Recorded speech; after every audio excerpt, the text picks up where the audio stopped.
በስመ አብ ወወልድ ወመንፈስ ቅዱስ አሐዱ አምላክ አሜን። ናይ ቅድስተ አርሴማ ሰማዕት ሳልሳይ ክፋል። ሰላም አምላኽ ይብዝሐልኩም ናይ ልዋም ዩቱብ ቻነል ተኸታተልቲ ከመይ ትኾኒ ኣነ አምላኽ መስገን ዳሕና እየ እምበር ብዝሓለፈ ብዝቐፅል ሒዘ ቀሪበ ኣለኹ። በስመ አብ ወወልድ ወመንፈስ ቅዱስ አሐዱ አምላክ አሜን። እግዚአብሔር ድማ መልክዐኛ ዝኾነት ቆልዓ ሃባ ንሳ ከዓ ቅድስት አርሴማ እያ። ክሳዕ 3 ዓመት ድማ ዓብየታ። ብድሕሪዚ ብስም ወላዲተ አምላኽ ኣብ ዝተሃነፀ ቤተ ክርስቲያን ንኽተገልግል ኣወፈየታ። ድሕሪ 12 ዓመት ድማ ኣባን ኣዳን ካብ ካህናት ወገን ንዝኾነ ጽቡቕ ጎበዝ ከመርዕዋ ደለዩ። ቅድስት አርሴማ ግና ነዚ ነገር እዚ ኣይተቐበለቶይ። ወለዳ ግና ብመሰረት ባህሎምን ልምዶምን መርዓ ገይሮም ዓብዪ ሓጎስ ተሓጐሱ። ጽባቐ ገጽ ብጽእቲ ቅድስት አርሴማ ኣዝዩ ማራኺ ነበረ።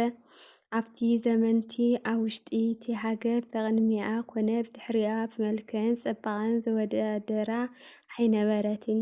ብዘይካታ ኣደ እንተን ንዓለም ንዕቐን ንክርስቶስ ተኸተላ ቅዱሳን ኣንስቲ ደናግልን ዝኾነት ሓቀኛ ፀሓይ እግዝእትና ማርያም ንቅድስት አርሴማ ዝመሳሰላ ዝበለፃን ኣይነበረን።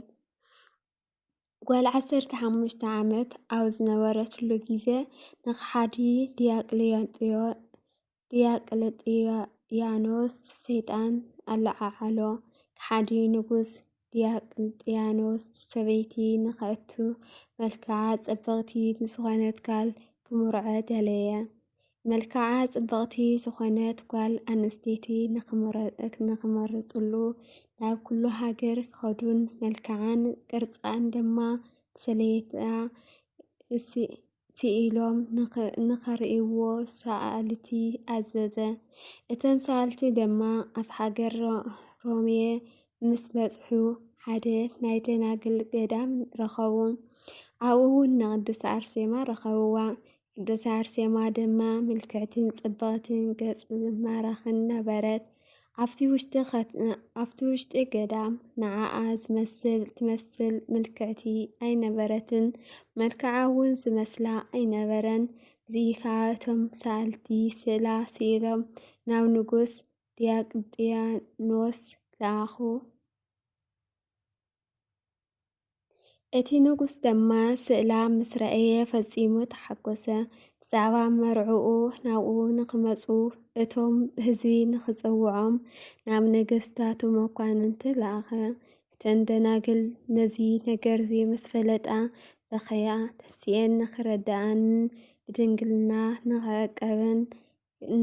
ንኽዕቀበንን ንእግዚአብሔር እናለመና ካብቲ ገዳም ወፃ። ናብ ግዝኣት ንጉስ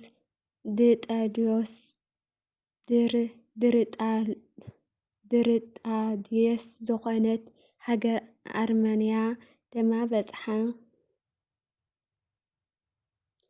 ኣብ ምድሪ ባዳ ኣብ በዓትታት ተቐመጣ።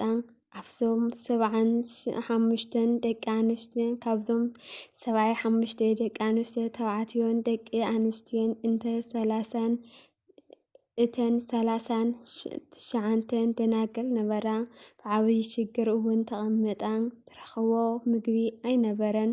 ካብኣተን ግና ሓንቲ መብራህቲ ትሰርሕ ነበረት እሞ ብቲ ንሳ ስርሐቶ ይምገባ ነበራ። ንጉስ ዲዮቅልጥያኖስ ድማ ንቅድስት አርሴማ ደልዩ ኣይረኸባን። ግና ምድሪ ኣርመንያ ከም ዘላ ሰምዐ። ንቅድስት አርሴማ ሒዙ ንኽልእኸሉ ድማ ናብ ንጉስ ኣርመንያ ድርጣድዮስ ሃልወለይ ናበይ ከዓ ስደዳ ዝብል መልእኽቲ ለኣኸ። ንጉስ ድርጣድዮስ ብዛዕባ ቅድስት አርሴማ ነገርዎም። በቲ ግዜ እቲ ንጉስ ድርጣድዮስ ንጣዖት ሰጊድ ፀሓይን ወርሕን ዘምልኽ ነበረ። ከምኡ እውን ስራሓት ኢደ ጥበባን ንዝኾኑ ዕንፀይትን እምንን የመልኽ ነበረ። ኣቦይ ተቐሚጡ እውን ኣማለኽቲ ኢሉ ዝፅውዖም ነበረ። ከም ፈጣሪኡ እውን የኽብሮም ነበረ። ስለዚ ከዓ ምስኡ ንጣዖት ከም ዝሰግዱ ብምግዳድ ነቶም ሰብ ሃገሩ ይህውኾም ነበረ። ኣብ ልቡ ሰይጣን ስለ ዝኣተወን ኣብ ውሽጡ እውን መንፈስ ቅዱስ ስለ ዘይብሉ ንእግዚአብሔር ገደፍዎ ነበረ። ንጉስ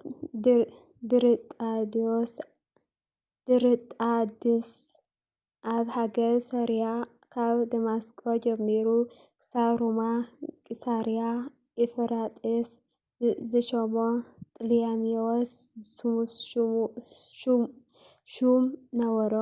ንሱ ከም መንዛዒ ተኩላ ጨካን ነበረ። ትእዛዝ ሓለቃ እውን ንምፍፃም ክርስቲያን ንዝኾኑ ኩሎም ንጣዖታት ክሰግዱ የግዶም ነበረ። በዚ ከዓ ነቶም ርኩሳን ጣዖታት ንክሰግዱ ንክርስቲያን ዝበሉ ክሕዞም ጀመረ። ብዙሓት ንምግዳድ የስሕቶም ነበረ።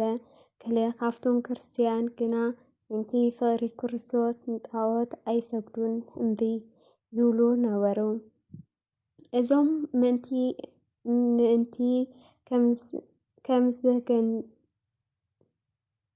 ከምዝሰገዱሎም ናብ ንጉስ ድርጣድስ ክሳዕ ዝወስዶም ኣብ ቤት ማእሰርቲ ንክኣስሮም ኣዘዘ። ድሕሪዚ ነቶም ኣብ ቤት ማእሰርቲ ዝተኣሰሩ ኣውፅኦም። ንካልኦት ከዓ ቂሳርያ ዝሓዞም ኣእዳዎም ብሰንሰለት ኣሲሩ ብሓለንግን በትርን ይገርፎም ነበረ።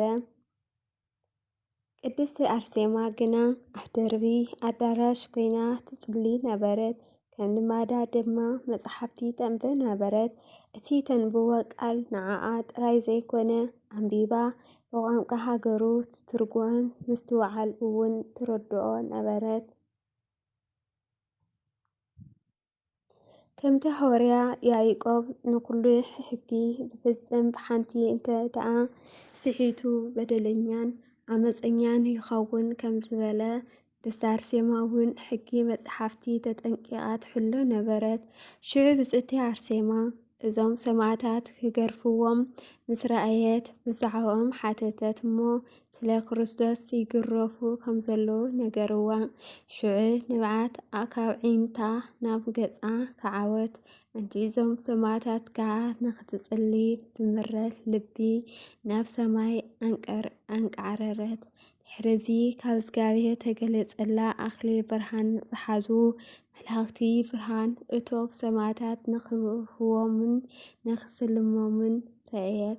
ሽዑ ብጽእቲ ቅድስቲ ኣርሴማ ብዓብይ ቃል እናጨርሐት ስለቲ ቅዱስ ስምካ ሰማዕት ንክኸውን ኣምላኸይ ጌታዬ ይርዳእኒ እናበለት ካብቲ ደርቢ ወረደት።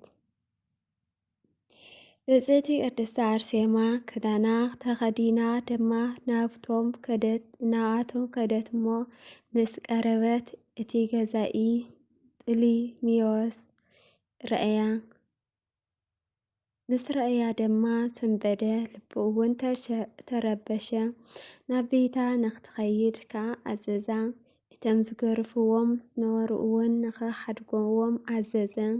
ቅድስቲ ኣርሴማ ከምዚ በላ፣ እመቤት ቅድስቲ ኣርሴማ እንታይ ኮንኪ ክንድዚ ዝኣክለ ጽባቐ መልክዕ ከለኪ ኣብዚ እንታይ ኣምጽእኪ?